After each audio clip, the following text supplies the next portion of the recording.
আজি সকলোৱে কয় অমুক কৰিব নালাগে তমুক কৰিব নালাগে এবাৰ লুৰিণ গগৈ কৈ দিয়ক নাম যে মই ইলেকশ্যনো নেখেলোঁ জুবিনৰ ন্যায়ৰ কাৰণে ডুপ্লিকেট ন্যায় পাৰ্টিটোৱে কৈ দিয়কচোন মই ইলেকশ্যন নেখেলোঁ বুলি ইটো হ'ব নালাগে সিটো হ'ব নালাগে লগত ইলেকশ্যনো নুঠো বুলি কৈ দিয়ক কয় বোমা ফুটাব নালাগে পূজা কৰিব নালাগে ইটো কৰিব নালাগে সিটো কৰিব নালাগে লুৰিণজ্যোতি গগৈয়ে কৈ দিয়ক এইবাৰ ইলেকশ্যনো মই নেখেলোঁ দুখতে সেইটোতো নকয়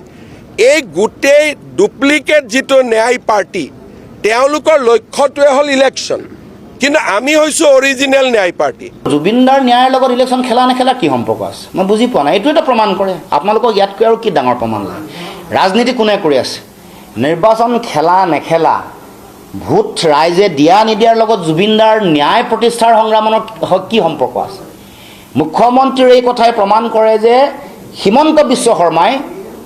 জুবিনদাৰ এই কথাবোৰক লৈ ৰাজনীতি কৰিব কৈছে ৰাজনীতি কোনে কৰি আছে ৰাজনীতি যদি কৰি আছে মুখ্যমন্ত্ৰীয়ে কৰি আছে কাৰণ জুবিনদাৰ ন্যায়ৰ লগত কেতিয়াও ভোটৰ ৰাজনীতি জড়িত নহয় জুবিনদাৰ ন্যায় প্ৰতিষ্ঠাৰ লগত কেতিয়াও নিৰ্বাচন জড়িত নহয় এইবোৰ কথা কোনে কৈছে মুখ্যমন্ত্ৰীয়ে কৈছে আৰু জুবিনদাৰ নশ্বৰ দেহটো গ্ৰহণ কৰাৰ দিনটোৰ পৰা সময়কণৰ পৰাই তেওঁ ৰাজনীতি কৰি আছে ৰাইজেতো দেখি আছে ডুপ্লিকেট ন্যায় বিচৰা পাৰ্টি মুখ্যমন্ত্ৰী হিমন্ত বিশ্ব শৰ্মাই নিজে মনত ৰখা দৰকাৰ তেওঁহে ডুপ্লিকেট আছু আছিলে তাৰপিছত তেওঁ ডুপ্লিকেট আলফা হ'ল তাৰপিছত তেওঁ ডুপ্লিকেট কংগ্ৰেছী আৰু মই আজিয়ে কৈ থৈছোঁ সময়ৰ ইতিহাসত এইটো লিখা থাকিব হিমন্ত বিশ্ব শৰ্মা ডুপ্লিকেট বিজেপি হিচাপে প্ৰতিষ্ঠিত হ'ব এইটো স্পষ্ট গতিকে ডুপ্লিকেট কোনে কৰিছে কোনে মিছা কথা কৈছে আৰু কৈছে যে মই বোলে